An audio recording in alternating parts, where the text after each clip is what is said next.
네, 강직검사 누굴까요? 윤석열 검찰총장 후보자 얘기부터 해볼까요? 위증 논란이 점점 커지고 있는 것 같습니다.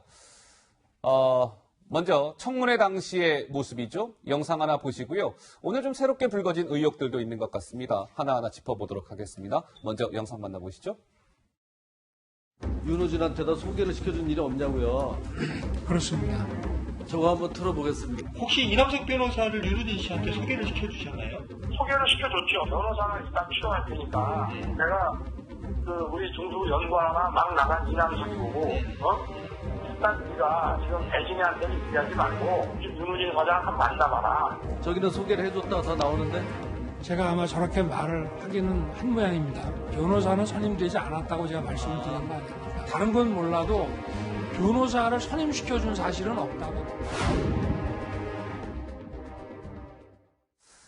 자, 윤석열 검찰총장 후보자, 그러니까 막역한 사이로 알려진 윤대진 법무부 검찰국장의 친형이죠. 윤우진 전 용산 세무서장이 사건에 이제 개입한 것 아니냐, 이런 논란을 두고 먼저 김민지 기자, 윤석열 후보자가 나는 변호사 그냥 소개 정도만 했지 선임까지는 이루어지지 않았다, 이렇게 해명을 했는데 이건 역시도 위증 논란에 휩싸였습니까? 네, 그렇습니다. 말씀하신 이런 내용으로 어제 녹취가 공개가 되자마자 소개는 했지만 결과적으로 선임은 안 됐다는 취지로 해명을 했거든요. 그랬죠? 네, 이것조차 또 거짓말이 아니냐 의혹에 휩싸였습니다.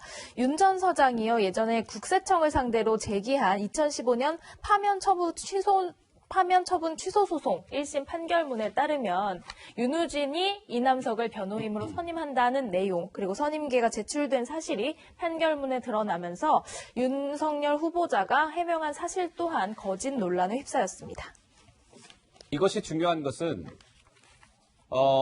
지금 화면에 나오고 있는 윤석열 검찰총장 청문회 당시에 윤우진이라는 사람에게 윤석열 후보자가 변호사를 소개시켜준 사실이 있습니까?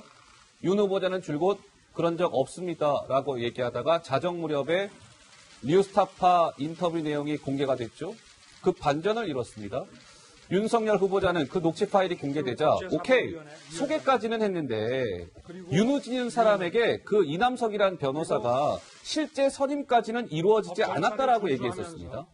그런데 김민지 기자 설명이 사실이라면 조 부장, 윤석열 후보자가 자정 넘어 해명한 저 얘기 역시 거짓말한 거 아니냐, 이런 논란 아니겠습니까? 결론적으로 위증을 2번이나 했다는 논란이에요. 그렇습니까? 한 번도 아니고 2번. 예. 그러니까 말씀하신 대로 윤 후보자가 이 녹취록이 공개되기 전까지는 윤우진 전 서장에게 변호사를 소개시켜준 적이 없다, 이렇게 시종일관 부인을 했었거든요. 그랬죠? 그런데 녹음 파일이 공개가 됐어요. 그 파일에는 내가 소개를 시켜줬고 예. 내가 어떻게 문자를 넣어라, 이렇게까지 했다는 그 말이 그대로 나오거든요. 그렇습니다. 이 녹취록이 공개된 이후에는 선임된 건 아니다. 그러니까 소개는 시켜줬지만 선임된 건 아니다.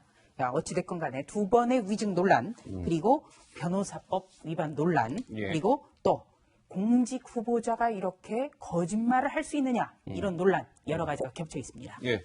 이경환 부대변인께서는 그러면 청문회 동안에 이제 2번의 위증, 지금 자막에도 나오고 있군요. 윤석열 2번의 위증 논란인데요. 이거 한국당에서는 굉장히 좀 심대한 총장 후보자로서 결격 사유가 있다, 당연히 그렇게 보시는 것이죠? 예, 당연하죠. 원래 네. 그 윤석열 후보자 자체가 본인이 강력을 검사기 때문에 사실은 정직하게 수사할 수 있다. 공정성을 가지고 할 수 있다고 그랬는데 본인 스스로 말을 2번이나 위증한 거 아니겠습니까? 도덕성이 없는 거죠. 말을 이렇게 손바닥 뒤집다는 사람이 과연 정권의 눈치를 보지 않고 검찰총장의 그 마이크한 지휘를 수행해낼 수 있을까? 이 부분에 대한 의심이 들지 않을 수가 없는 거 아니겠습니까? 또 실제로 이 문제가 불거져 나온 것 자체가 어떻게 보면 뇌물죄 관련해서 이 후보자가 외압을 행사했다, 이것인데 이 부분에 대해서도 약간 쟁점이 흐트러지는 면이 있지만 전체적으로 봐서는 과연 수천만 원 뇌물죄와 관련된 사람이 그 구속영장이 수회에 걸쳐서 기각되고 예. 그리고 해외 갔다가 체포돼 들어온 사람이 무혐의 결정이 나고 예. 이게 상식에 부합되느냐?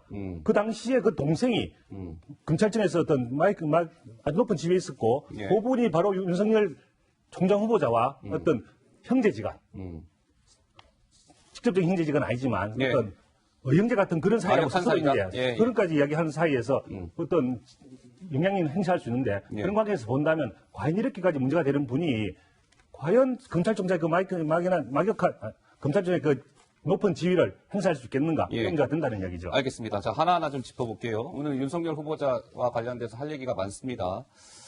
자,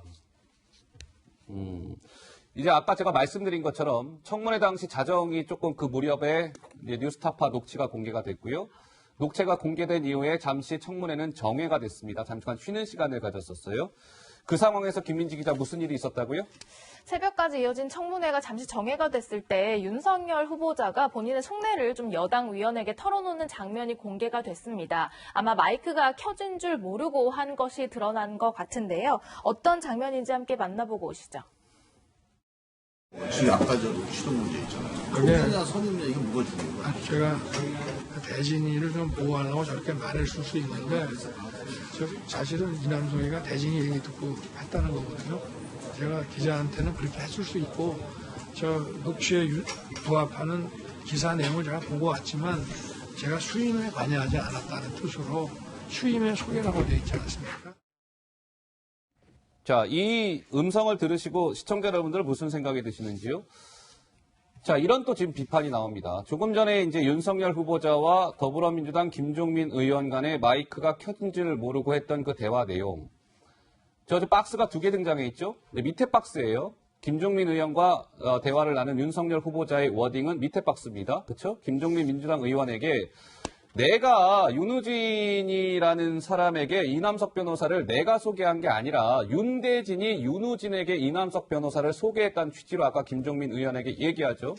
그런데 그 전에 2012년도에 주간동아와 인터뷰했을 때 윤석열 후보자는 그 정반대로 얘기했었어요. 본인인 내가 윤우진에게 이남석 변호사를 소개했다 이렇게 얘기했단 말이죠. 만약에 저렇다면 김 교수님, 저 주간동아 인터뷰는 기자 앞에서 윤 후보자가 거짓말한 셈이 되는 거 아닙니까? 어떻습니까? 그렇죠. 그 당시가 저는 거짓이라고 생각을 해요. 예. 그러니까 아쉬운 부분은 이번에 이제 인사청문회를 하면서 그 당시에 했던 인터뷰 내용을 먼저 얘기를 하고 내가 이런 얘기를 했었는데 그것이 사실이 아니고 나는 이런 소개라든가 뭐 이런 거에 관여한 적이 없었다. 외압을 행사한 적이 없었다라고 얘기를 하고 갔으면 모든 것이 하나의 일관성을 갖고 유지가 됐을 텐데 그 얘기를 안 하다 보니까 나중에 이제 그게 녹취 파일이 이제 오픈이 되고 얘기하면서 들리는 거죠. 예. 그러니까 뭐 스텝이 일단 꼬이는 건데 아하. 저는 제일 중요한 거는 이 안에서 네. 왜 이 윤석열 후보자가 그러면 그 당시에 2012년도에 언론 인터뷰를 했느냐는 것이죠. 본인이 담당 부서도 아니에요. 특수 일부장이었는데 인터뷰를 할 필요도 없었는데 본인이 합니다. 근데 이거는 누군가 자신의 어떤 목적이 있지 않으면 하지 않았을 거란 얘기죠. 아하. 그 목적은 결국엔 윤대진을 보호하고자 하는 그런 목적. 그 당시에 이제 우리가 잘 아는 이철규 전 경찰청장에 대한 어떤 구속을 이제 들어가니까 거기서 다시 이제 윤대진의 형 윤우진에 대한 어떤 공격. 이게 이제 소위 검경의 어떤 갈등의 장면이 나타나고 이 상황에서 윤대진이 바로 나설 경우에 뭔가 이제 많은 사안이 불거질 것 같으니까 아마 가정 절친이라고 얘기할 수 있는 윤석열 당시 특수 일부장이 대신 인터뷰를 하고 여기에 소명을 하고 자신이 했다고 얘기를 했던 것 같은데 저는 뭐 그런 부분들이라는 것이 그 안에 파일을 보면 아주 자세하게 나와 있어요. 그러니까 녹취 파일을 제가 다시 다 읽어봤는데 문제는 거기서 해소가 다 되더라고요. 그러니까 여기에 뭐라고 나오냐면 이 양반하고 사건을 갖고 상담하면 안 되겠다. 이 양반이란 건 여기서 윤우진이거든요. 예. 그러니까 윤우진이 요구하는 것이 그 담당 부서에 뭐 말을 좀 해줬으면 좋겠다는 어떤 뉘앙스가 있길래 이건 얘기 안 했으면 이제 더 이상 얘기 안 해야 되겠다. 예. 그리고 나서 이제 이런 사람 만나봐라라고 얘기하고 그 후에는 자기는 모른다라고 얘기한 것이 파일의 전체 내용이에요. 그래서 사실은 그 얘기를 먼저 하고 시작을 했다 그러면 좀 오해 소지가 좀 줄어들지 않았을까 이런 생각을 합니다. 예. 이어서 조 부장 말씀 들어볼까요? 그러면 당시에 무슨 사건이었는지 제가 좀 정리를 해드리겠습니다. 자, 이 사건이 불거진 게 2012년이에요.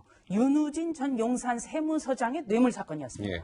그런데 왜 불거졌냐면 윤우진 전 서장이 2010년에는 성동 세무서장으로 근무를 했었거든요. 예. 이때 육류 가공업자에게 현금 2천만 원 등 뇌물을 받았어요. 뇌물수수 혐의. 네. 그런데 경찰의 광역수사대가 이 사건을 조사를 하다가 보니까 여기에서 이 뇌물을 건넨 쪽, 음. 이 사람하고 윤우진 서장과 함께 어울렸던 부장검사가 나와요. 어. 네. 그래서 이 부분에 대해서 압수수색도 하고 여러 가지 수사를 합니다. 예. 그래서 당시 언론에서는 검경 수사권 조정과 또 연관된 거기 때문에 언론도 다 취재를 했어요. 예. 저도 취재를 많이 했었습니다. 그런데 이 당시에 같이 이 뇌물을 건넨 쪽 그리고 윤우진 전 서장과 어울렸던 이 부장검사가 예. 당시에 윤우진 씨가 해외로 도주를 할 때 어. 도와줬다. 어허. 변호사까지 선임했다. 예. 그러니까 기사로 볼 때 지금 윤석열 후보자라는 정황이 어느 정도 감지가 되는 기사입니다. 예, 그렇군요. 이것과 관련해서 주간동아가 당시 인터뷰를 했던 거예요. 그렇다면 당시 인터뷰에서 거짓말했다? 언론을 우롱한 거죠. 아하, 네. 예. 아니 언론을 이렇게 우롱하고 이렇게 자신이 관련된 어떻게 보면 자신의 사건이라도 할 수 있는 것에 대해서 거짓말했다? 이런 분이 검찰총장 후보자가 된다? 이것도 말이 안 되고요. 예. 또 한 가지는 변호사법 위반 문제입니다. 검사나 판사는요, 자신이 근무하는 검찰청 그리고 법원에 대한 관련한 사건에 대해서 변호사를 소개하거나 알선해 줄 수가 없어요. 예, 현행법상. 예, 예. 그런데 예외 조항이 하나 있습니다. 만약에 자신의 친족이 수사를 받게 된 경우에는 자기가 변호사 선임을 해줄 수가 있는 거예요. 예. 소개시켜줘도 돼요. 그러니까 네. 무슨 말이냐면 윤대진 씨가 자기 형을 선임하면 아무런 문제가 없다는 얘기예요. 그런데 갑자기 지금 검찰총장 후보자는 그런 윤대진을 보호하기 위해서 내가 나섰다? 앞뒤가 안 맞지 않습니까 이게? 아하, 왜? 예. 윤대진 씨가 나섰어도 아무런 문제가 없는 사안이에요. 그렇기 때문에 석연치 않은 겁니다. 여러 가지로. 예, 뭐 부대변인 말씀 예. 짧게 듣고 짧게 얘기하겠습니다. 예, 진도 좀 진술이 뽑아보겠습니다. 어느 쪽이 더 예. 신빙성 있는가 문제 아니겠습니까? 예. 신빙성 있기 위해서는 이 말을 하게 된 어떤 과정을 갖다 봐야 되는데요. 사실은 지난 2012년 진술, 그 녹취록에 있던 진술하고 예. 이번에 정은 때의 진술이 두 개가 있지 않습니까? 그렇다고 봤을 때 사실은 2012년 당시 사건 때 사건에 근접한 시간이기 때문에 그때 그 더 기억이 명료하기 때문에 더 훨씬 더 신빙성이 있다고 봐야 될 것 같고요. 예. 또 그때 진술 이번에 발표됐을 때 뉴스 타파 기자가 그것을 알려줬기 때문에 보다 더 신빙성이 있다고 봐야 될 것이고 그리고 세 번째 하루 종일 부인하다가 갑자기 그 발표 그 녹취록이 나오자마자 또 말이 달라지지 않았습니까? 예, 예. 그렇다고 본다면 보다 더 신빙성 있게 되는 것이죠. 그런데 하루 종일 그것도 부인하는 진술 자체는 오히려 거짓에 가깝다고 봐야 될 겁니다. 예, 알겠습니다. 바로 그 부분인데요. 이제 정해가 된 이후에 아까 김종민 의원과 윤석열 후보자가 대화를 나누는 장면 보셨을 거고요. 그런데 윤석열 후보자는 청문회가 시작된 이후에 줄곧 이런 입장을 견지해 왔었죠. 그 영상이 준비가 되어 있습니다. 잠깐 보고 오시죠.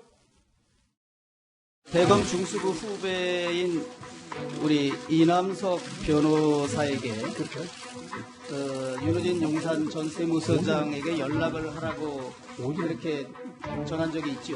그런 사실 없습니다. 이남석 변호사를 소개한 사실이 있습니까 없습니까? 없습니다. 이남석 그 변호사를 이제 소개한 적이 없다 이렇게 얘기를 했는데 제가 소개를 할 아무런 이유가 없습니다. 그 수사하던 사람들하고 혹시 이 문제에 대해서 뭐 부탁한 적 있어요? 전혀 없습니다. 자, 여기에서의 또 하나 우리가 짚어봐야 될 대목은 지금 영상을 통해서 보신 것처럼 윤석열 검찰총장 후보자는 윤우진이라는 사람에게 이남석이란 변호사를 소개한 사실이 있습니까라는 잇따른 야당 의원들 질의에 그런 사실이 없습니다라는 부인으로 일관을 했었죠. 그런데 김종민 의원과 마이크가 켜진 줄 모르고 대화를 나눈 그 내용을 보면 내가 소개한 게 아니라 사실은 윤대진이 윤우진을 소개했다 이렇게 얘기하지 않습니까? 그렇다면 청문회 내내 왜 그러면 김종민 의원에게 얘기했던 저 팩트, 저 진실을 청문회에서 야당 의원들 질의에는 왜 그대로 설명하지 않았을까요? 어떻습니까? 당연히 그때는 그 자기의 거짓 진술이 혹시 그대로 넘어갈 수 있지 않을까라고 아하. 생각을 하다가 증거가 나오니까 그걸 짚어 넘어갈 수밖에 없었는데 그 자체가 문제가 될 수가 있죠. 왜냐하면 위증죄가 문제가 될 수가 있는 거죠. 근데 위증죄가 문제가 되는데 혹시나 그것이 위증이 아니게 만들기 위해서 겨우 변명을 해낸 것이 그거고 또 사실은 변호사법 위반이 문제가 될 수가 있습니다. 네. 그래서 그 당시에 수사기관에 포함되어 있었기 때문에 윤석열 후보자가 본인이 검사 지휘했었기 때문에 혹시 다른 데 외압을 가했을 때는 변호사법 위반이 될 수가 있는데 그 당시 윤대진 예. 형은 그 당시 수사 선상에 있지는 않았지요. 아하. 그래서 그 변호사 위반을 피해갈 수가 있는 겁니다. 네. 따라서 그분이 소개했다고 했을 경우에 아까 형이기도 했지만 그랬을 경우에 변호사법 위반을 피해갈 수가 있기 때문에 그런 말 할 수 있지 않았을까라는 생각을 드는 거죠. 근데 예. 보면은 우리가 지금 이 이남석이라는 변호사가 실제로 수임을 했느냐? 그럼 수임을 안 한 거예요. 왜냐하면 형사 이게 뇌물수수와 관련된 건데 형사 경찰서에 이제 수임계를 내야 되잖아요. 수임계를 낸 적이 없습니다. 국세청에 자료의 어떤 송달 관련해 가지고 거기에서만 수임계를 낸 것이지. 경찰, 즉 뇌물수수와 관련된 부분에서 변론을 한 적이 없습니다. 그래서 실질적으로 반은 맞고 반은 틀리다. 그러니까 우리가 얘기하면 뭐 수임계를 냈다 그러면 당연히 변론을 해야 될 거 아니에요. 경찰서 네. 특히나 가장 큰 이슈는 이제 뇌물수수였기 때문에 네. 이 부분에서 결백하다는 것을 실제로 이남석 변호사가 다니면서 해야 되는 거죠. 네. 근데 이걸 한 바가 없어요. 자, 실질적으로. 자, 예. 그럼 한 가지만 좀 말씀을 드리겠습니다. 그 이남석이라는 변호사는요, 사건을 수임해서 직접적으로 그러면은 법정에 가서 변론을 했느냐? 그건 우리가 확인할 수가 없어요. 확인할 수 없다. 그런데 중요한 것은 예. 판결문에 보면 어. 사건을 수임한 걸로 돼 있다는 겁니다. 판결문에는 그렇게 나와 있다. 네, 그러니까 이 변호사가 많은 분들이 선임하는 경우가 있어요. 그 중에서 몇 분은 재판정에 직접 가서 변론을 할 수 있습니다. 아하, 그렇지만 법률적 조력, 그러니까 선임계를 제출하고 그 변호인단에 오르는 것, 그거는 지금 확인이 된 겁니다. 예. 네, 그리고요, 어. 이 변호사법이라는 것은 그러니까 꼭 선임을 해야 된다. 이게뿐만 아니라 알선, 소개 이런 것까지 다 문제가 돼요. 그리고 지금 이 변호사법 논란과 관련해서는 뭐 내사 단계이기 때문에 직접적으로 검찰의 수사 지휘가 이루어지지 않았기 때문에 법 적용이 어렵고 공소시효도 완성됐다 이런 주장이 나오는데 예. 문제는 이 법의 취지라는 겁니다. 어허. 예를 들어서 네. 검찰은 다른 사람의 어떤 범죄 행위를 처벌하는 기관이에요. 당연하죠. 법 집행 기관인데 네. 내가 잘 아는 후배의 형이 어떤 범죄자가 됐다고 해서 그 사람을 돕는 것, 그게 어떻게 도덕적으로 용납이 되겠습니까?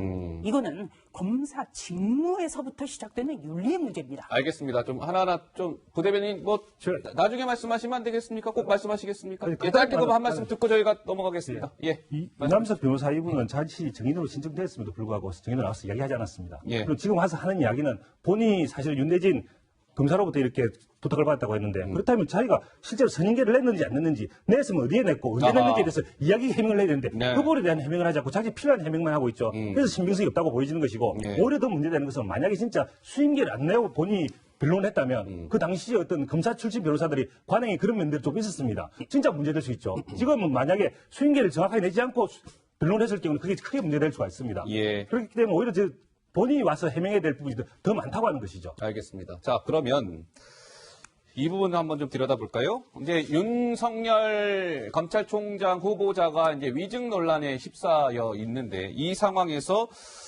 김민지 기자, 이 관련자들이 공교롭게도 어제 일제히 나섰다고 하는데요. 어떤 내용입니까? 이 뭐 변호사 소개 문제와 관련한 핵심 당사자들이요. 일제히 윤석열 후보자를 비호하고 나섰다 이런 겁니다. 예를 들면 네. 윤대진 법무부 검찰국장은 어제 오전에 기자단을 공지를 통해서 변호사 소개는 내가 한 것이다 이렇게 공지를 했고요. 또 조금 지나서 낮 12시쯤에는 이남석 변호사가 직접 윤우진 전 용산 세무서장을 소개했다. 그러니까 두 사람 모두 윤석열 후보자로부터 소개받은 것이 아니라는 점을 공지를 통해서 알려온 겁니다. 그런데 말이죠. 이제 공교로운 것은 이런 것이죠. 이제 윤석열 후보자가 위증 논란에 휩싸이니까 김민지 기자 설명대로 일제히 그 핵심 당사자라고 할 수 있는 윤대진, 이남석 변호사가 입장 표명을 하고 나선 것이죠.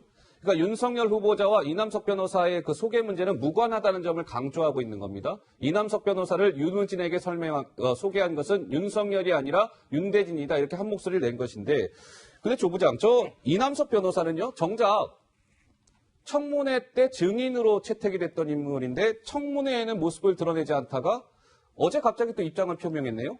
그러니까 중요한 것은요, 바로 윤석열 검찰총장 후보자가 예.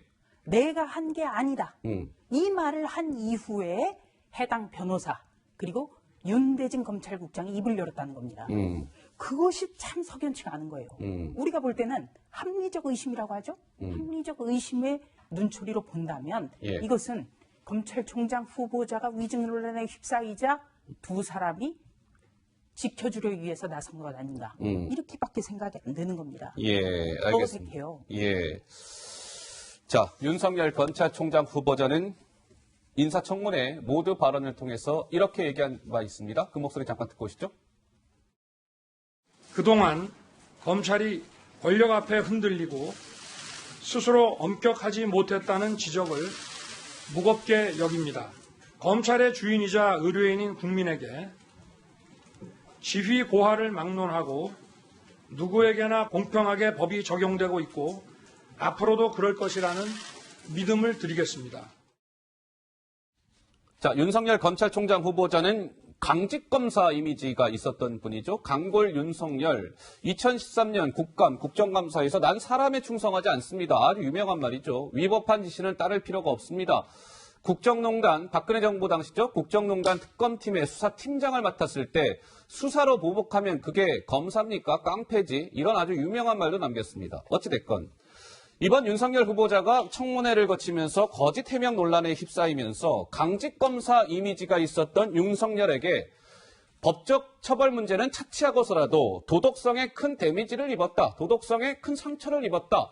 이런 관측이 나오고 해석이 나오던데 김 교수님 어떻습니까? 아니, 동의합니다. 예. 그러니까 전반적으로 아까 말씀드렸다시피 좀 모든 거를 사전에 국민들에게 좀 알리고 본인의 입장을 개진했다 그러면 이런 부분이 좀 해소가 됐을 텐데 자꾸 이렇게 늦은 밤에 이런 것들이 갑자기 돌출이 나타나면서 국민들의 어떤 의혹을 더 사게 된 것 같아요. 그래서 지금 갖고 있었던 그 강직한 어떤 검사로서의 이미지가 상당 부분 약화된 건 맞지만 예. 저는 이런 상황에서도 예컨대 후배의 어떤 형을 도와주기 위해서 만약에 뭐 그런 변호사를 선임을 소개를 시켰다 뭐 이런 것이 논란이 한다고 해도 그것이 지금 이분이 갖고 있는 어떤 강점 즉 검찰 개혁을 우리가 눈앞에 두고 있는 그런 부분에서의 어떤 것보다는 크지 않다. 그래서 이분이 검찰총장에 임명되는 것에 저는 뭐 큰 문제가 없다라고 보는 거고요. 예. 또 한 가지가 지금 우리가 이 과정을 보면서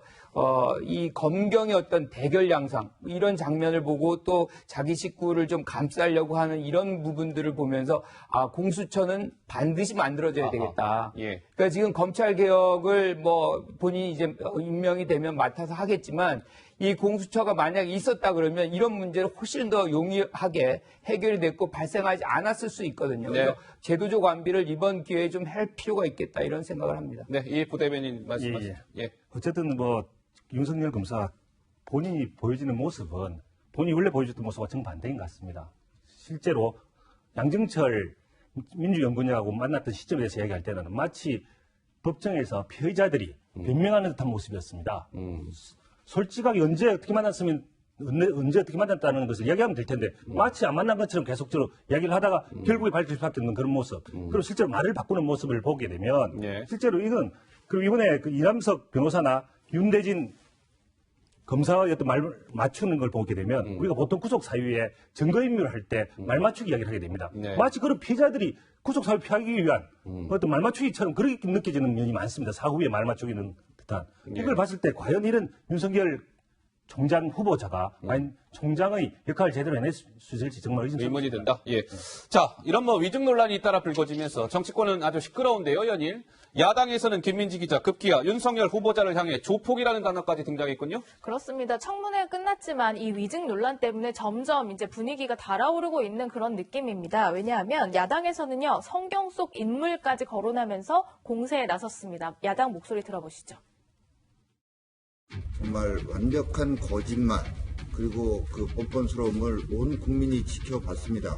조폭 영화에 조폭들이 정말 조폭적 의리를 과시하는 이런 모습이 떠오르는 것은 우리 국민들 사이에 정말 뭐 모든 분이 다 그런 장면을 떠올리지 않을까 이런 정권의 칼잡이와 선거 전략가가 만나서 무슨 얘기를 나눴겠습니까?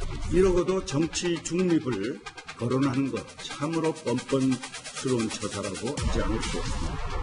성경에 베드로는 3번을 부인했다는데 윤 후보자는 총 6번을 부인했습니다. 명백한 위증행위이고 국민을 기만한 행위입니다. 즉각 물러나야 합니다.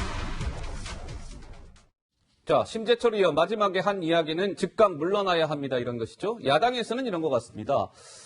이쯤 되면 윤석열 검찰총장 후보자가 검찰총장으로서 자질이 없는 게 확인됐으니 스스로 후보직에서 물러나는 게 좋겠습니다. 자진 사퇴를 요구하고 있는데요. 조 부장 혹시 윤석열 후보자가 자진 사퇴할 가능성이 있습니까? 우선 자진 사퇴할 가능성은 없다고 봅니다. 없다. 예. 왜냐하면 이거는 본인 스스로의 문제가 아니라 정권의 명운과도 관련이 있어요. 그리고 이번에 윤석열 후보자라는 지난 2년간 적폐청산 수사, 이른바 전 정권 수사에 대한 수사 책임자 이분을 검찰총장에 수장으로 앉히면서 윤석열 후보자의 선배 30명이 지금 검찰을 떠나거나 아니면 다른 길을 모색을 해야 되는 거예요. 예. 지금 이분이 물러난다고 하면 도대체 누가 할 수 있을까? 어허. 이것도 관련 문제죠. 예. 자, 지금 여당과 청와대에서는 확실한 결정타가 없다. 이런 논리입니다. 그런데 제가 볼 때는 그렇지 않습니다. 결정타가 있습니까, 그러면? 자, 예. 우리가 역사에서 길을 많이 찾습니다. 네. 자, 우선 닉슨 전 미국 대통령이 닉슨. 무엇 때문에 물러났습니까? 거짓말. 빌 클린턴 전 대통령 왜 탄핵 소추를 당했습니까? 거짓말이었습니다. 루인스키 사건과 관련해서 어떤 도덕성, 성관계 뭐 이런 것이 아니라 거짓말이었어요. 네. 자, 김태호 전 국무총리 후보자 왜 물러났습니까? 거짓말이었습니다. 네. 그러니까 박연차 전 회장과 일면식도 없다고 했다가 같이 웃으면서 찍은 사진이 제기가 되자 물러났어요. 그리고 또 천성관 전 검찰총장 후보자 왜 물러났습니까? 거짓말 때문이었습니다. 당시에 15억 원을 넘게 빌려준 스폰서와의 관계를 묻자 모른다고 했다가 예. 이 부분이 부부 동반 해외 골프 여행까지 다녀왔다는 사실이 밝혀졌어요. 예. 그 밝혀낸 사람이 지금의 박지원 의원입니다. 민평당 의원. 네. 예. 그리고 당시 천성관 후보자의 지명 처리를 할 때 이명박 대통령은 이렇게 이야기를 했습니다. 뭐라고 했습니까? 허물이 있을 수는 있지만 청문회에서 거짓말한 것은 받아들일 수 없다. 지금 이 정권에서 가장 강조하고 있는 것은 적폐청산입니다.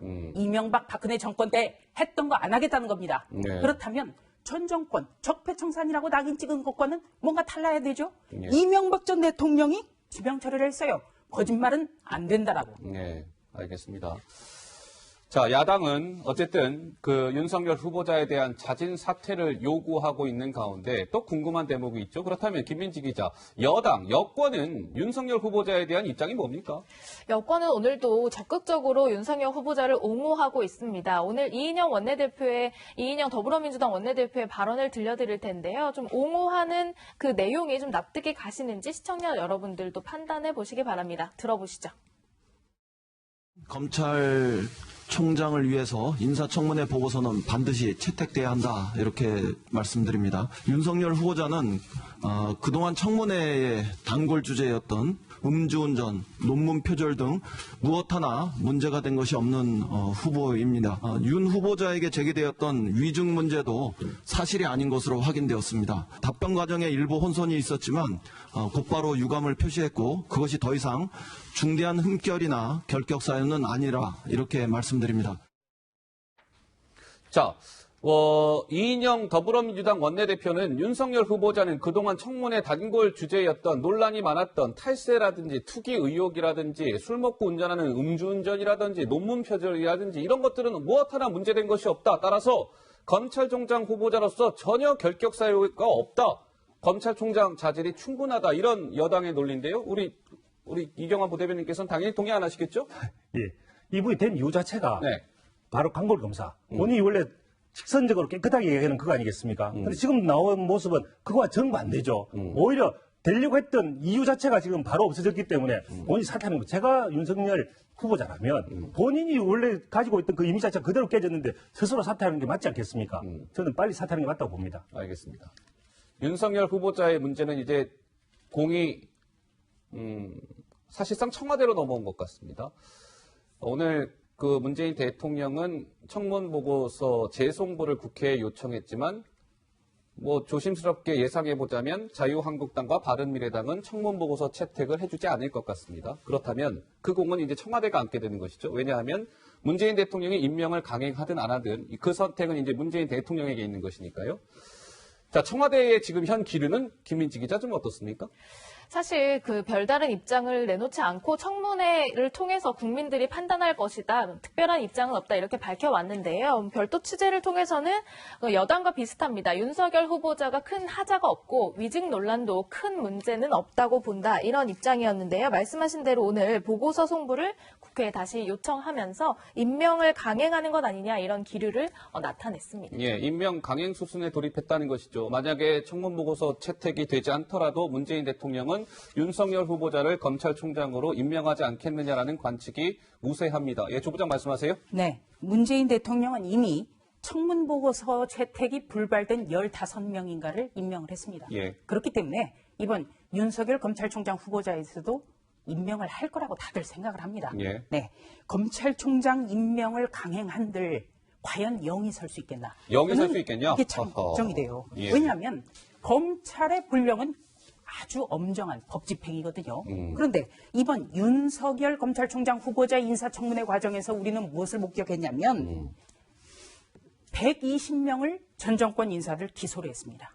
그때 변창훈 전 검사 같은 경우에는 정말 억울하다. 내 말을 믿어주지 않는다. 이런 유서를 남기고 투신 자살까지 했습니다. 그런데 이번에 윤석열 후보자 같은 경우에는 자신이 의형제 아욱 이런 사람의 친형 이 사람을 돕기 위해서 말 바꾸기 그리고 실제로 변호사 소개도 시켜줬고 네 그리고 그 과정에서 여러 가지 위증 논란도 있었습니다. 예. 그렇다면 과연 공정한 법 집행을 기대할 수 있겠는가? 그렇다면 검찰 수사에 대해서 누구나 승복할 수 있겠는가? 이게 검찰로서는 정말 아플 겁니다. 예, 알겠습니다. 자, 좀 과정을 지켜보도록 하겠습니다. 어쨌든 청와대가 임명 강행 수순에 돌입했다고 하는데요. 문재인 대통령이 임명 강행 카드를 급기야 꺼내 드는지 아마 그때까지는 정치권의 논란이 좀 계속 이어지지 않을까 싶네요.